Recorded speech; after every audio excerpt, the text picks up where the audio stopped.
হরে কৃষ্ণ। আজ 22শে ফাল্গুন 1430 ও 6 মার্চ 2024 বুধবার বিজয়া একাদশী। এই বিজয়া একাদশীর দিনে আমি শ্রীমদ্ ভাগবতম পাঠ করছি।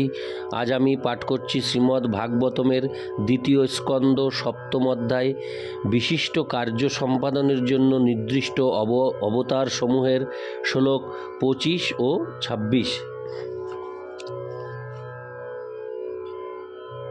नारायण हे नारायण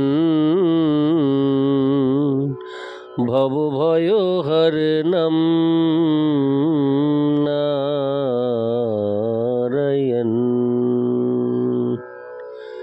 श्लोक 25।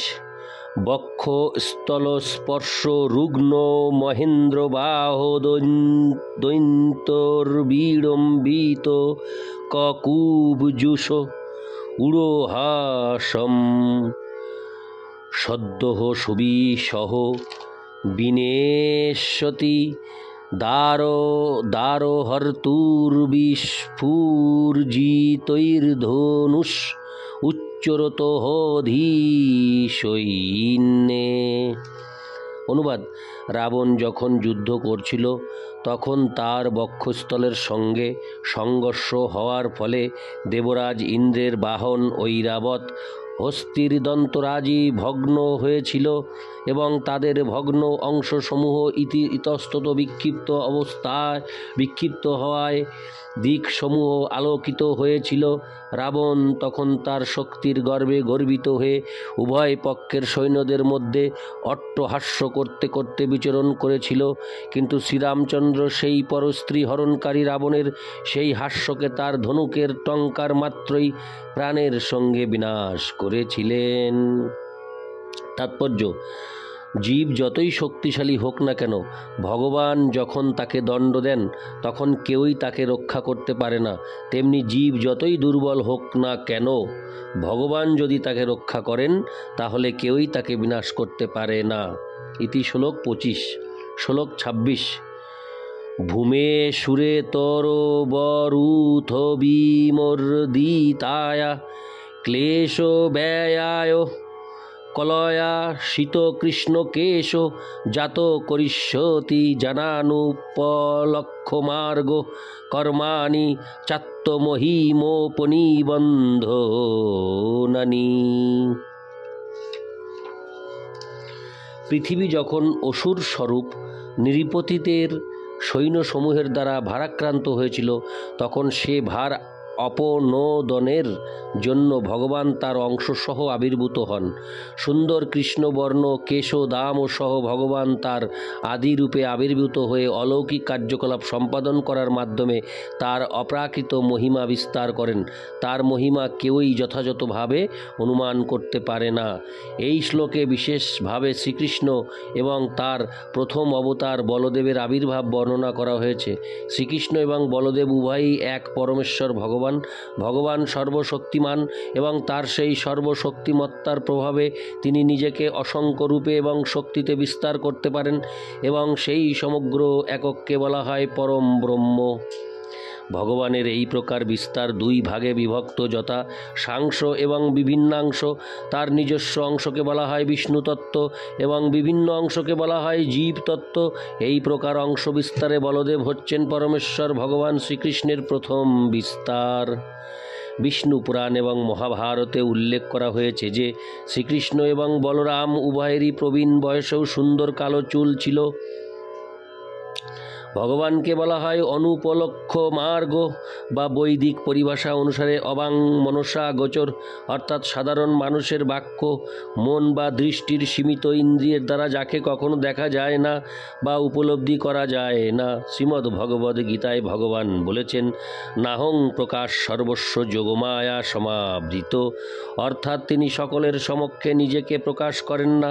তার শুদ্ধ ভক্তই কেবল তাকে তার বিশেষ লক্ষণের মাধ্যমে জানতে পারেন এবং এই রকম অসংখ্য লক্ষণের মধ্যে একটি লক্ষণের উল্লেখ এই শ্লোকে করা হয়েছে।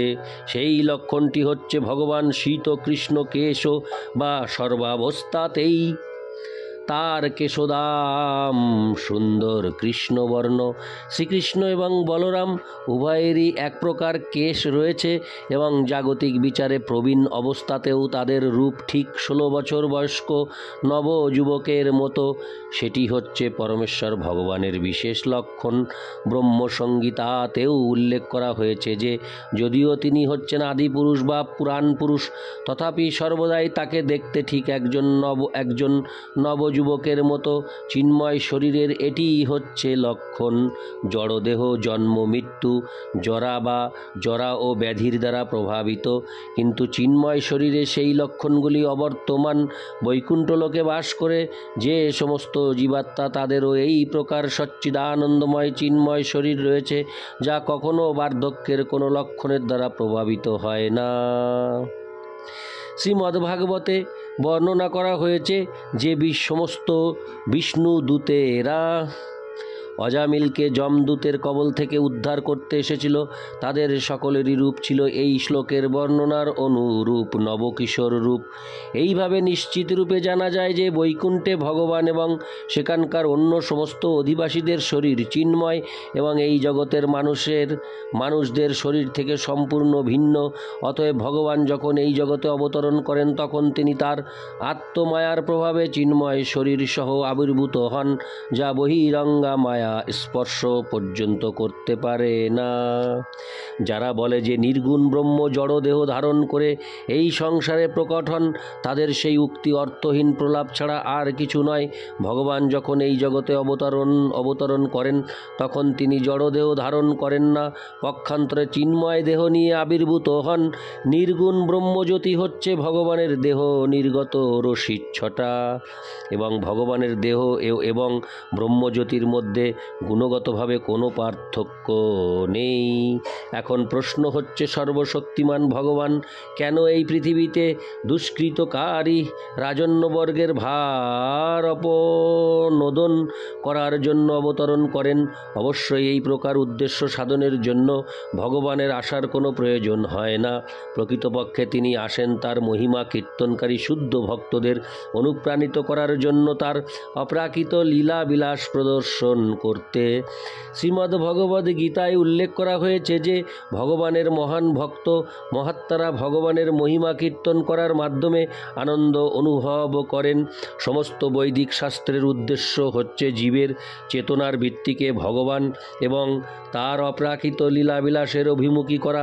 এইভাবে জাগতিক জীবেদের সঙ্গে সমন্বিত ভগবানের কার্যকলাপ শুদ্ধ ভক্তদের আলোচনার বিষয় হয়। ইতি শ্লোক 26। নারায়ণ হে নারায়ণ ভবভয়হরণম নারায়ণ।